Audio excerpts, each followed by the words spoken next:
When asked if he wanted to make a last statement, Tamayo said he did not.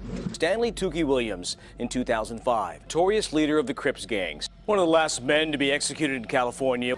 Edgar Tamayo was executed tonight. I'm glad this is over, and a little bit of my shredded heart. And he raised his head several times. And as far as, Arnold Schwarzenegger, he's of the human person, even a criminal.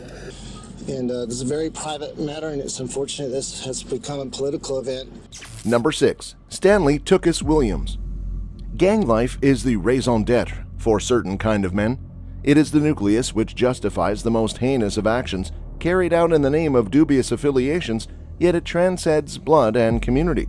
Stanley Tukey Williams in 2005, notorious leader of the Crips gangs, one of the last men to be executed in California. Kill someone, you're gonna punish for it. Consider humanity, the dignity of Stanley Tukey Williams III was and such an American gangster who co-founded and led the Crips gang in Los Angeles.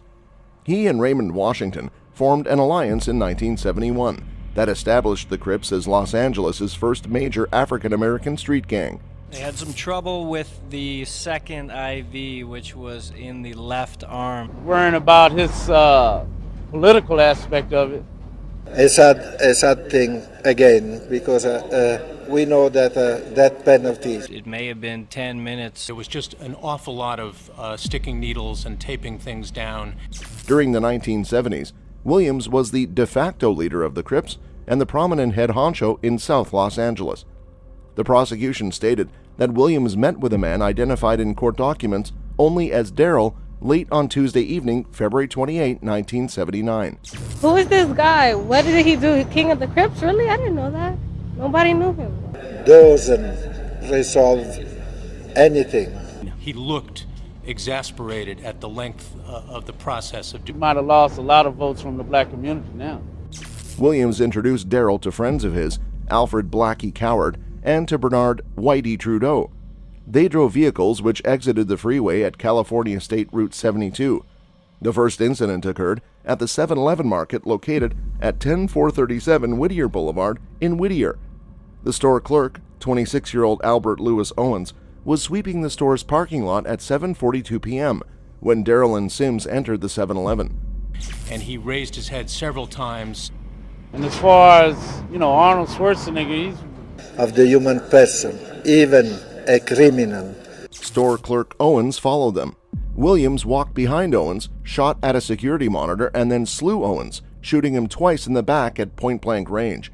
The next incident occurred at the Brookhaven Motel located at 10411 South Vermont Avenue in South Central Los Angeles, which was run by 76-year-old Yen Yi Yang and his wife, 63-year-old Sai Chai Si, at approximately 5 a.m. on March 11, 1979.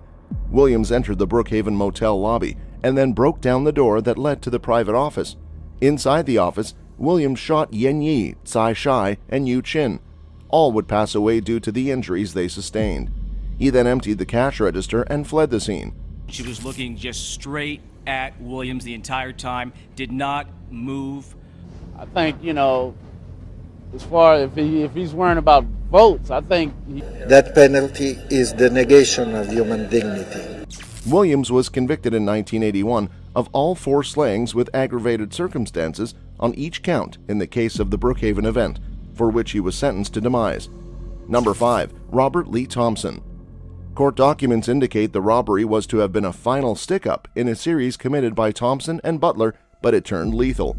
The store was staffed by Rahim and a cousin, Mubarak Ali Meridia.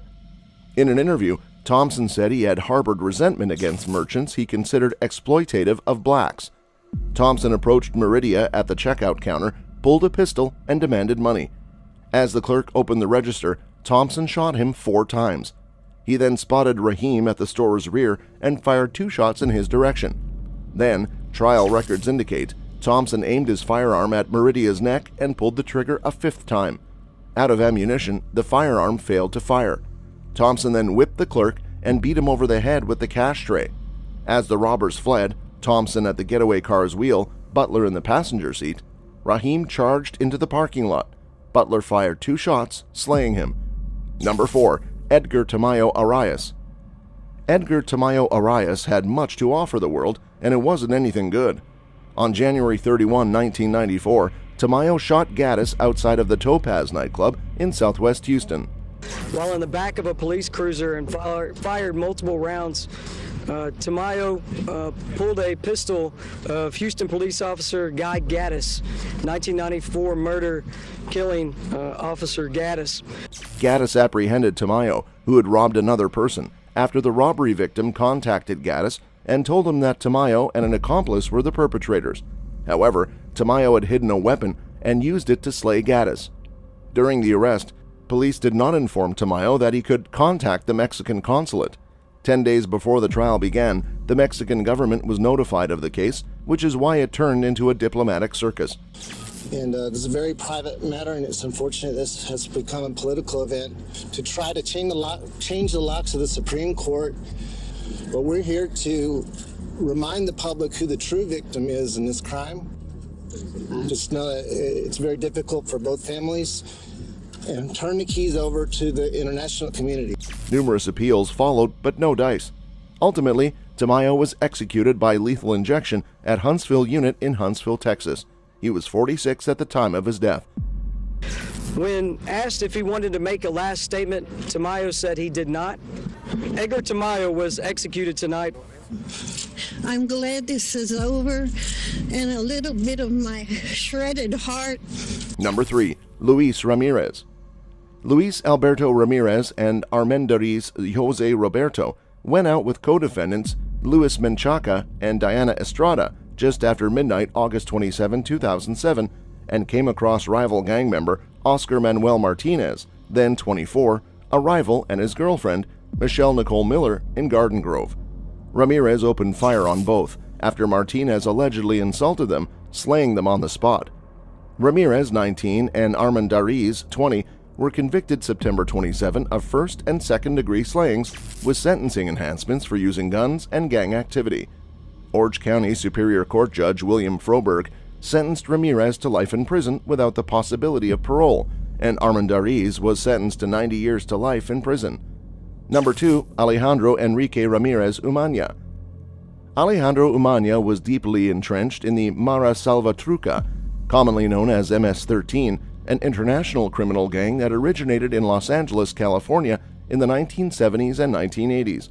In Central America, the gang is strongest in the Northern Triangle countries, El Salvador, Honduras, and Guatemala. Members of Mara Salvatrucha, like those of most modern American gangs, utilize a system of hand signs for purposes of identification and communication. One of the most commonly displayed is the devil's head, which forms an M when displayed upside down. The gang's wide-ranging activities have drawn the attention of the FBI and U.S. Immigration and Customs Enforcement, arresting hundreds across the U.S. The gang earned its stripes as one of the most brutal gangs on the streets by their weapon of choice, a machete. Their preferred modus operandi? Hacking off limbs. Alejandro Umaña, also known as Wizard, got the dubious honor of being the first MS-13 member sentenced to the federal death penalty. According to witnesses at his trial on December 8, 2007, while in the Las Yaroshitas, a family-run restaurant in Greensboro, North Carolina, Umaña shot Ruben Garcia Salinas fatally in the chest and Manuel Garcia Salinas in the head in 2005. Witnesses testified that the shootings took place after the Garcia Salinas brothers had disrespected Umaña's gang signs by calling them fake. Firing 3 more shots in the restaurant, according to trial testimony, Umaña injured another person with his fire. Trial testimony and evidence showed that Umaña later fled back to Charlotte with MS-13 assistance. Umaña was later arrested 5 days later in possession of the weapon. Additional evidence and testimony from the trial revealed that Umaña coordinated attempts to slay witnesses and informants while he was incarcerated awaiting trial. And what a trial it was! During the trial, he attempted to bring a sharp object with him into the courtroom, which was discovered by U.S. Marshals before he was transported to the courthouse. With international cooperation, on July 27, 2010, the federal death penalty sentence was carried out. Number 1. Pedro Espinoza. It is recognized as one of the most violent street gangs and one of the most prolific in the U.S. by the FBI. The gang has left a bloody trail at a pace 3 times that of many of the city's most active gangs. 18th Street is a well-established gang that is involved in all areas of street crime. Several 18th Street gang members have reached a higher level of sophistication and organization in their illicit activities than other gangs.